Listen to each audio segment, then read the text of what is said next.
यार, आयुष्यात पुढे काय होणार आहे हे जर आपल्याला आधीच माहिती पडलं तर जगण्याचा काय अर्थ?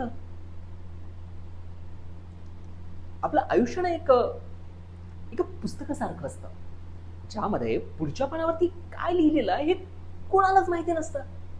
यामध्येच तर खरी मजा असते, यामध्येच तर एक्साइटमेंट असतं. आणि म्हणून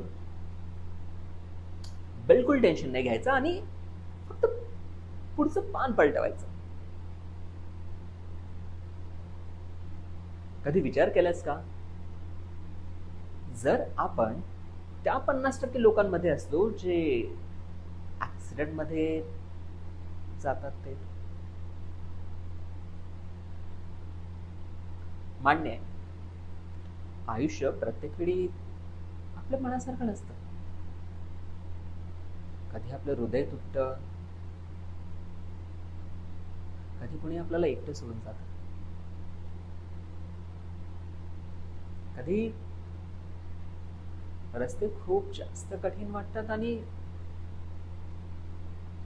हातातून सगळं काही निसटल्यासारखं वाटतं.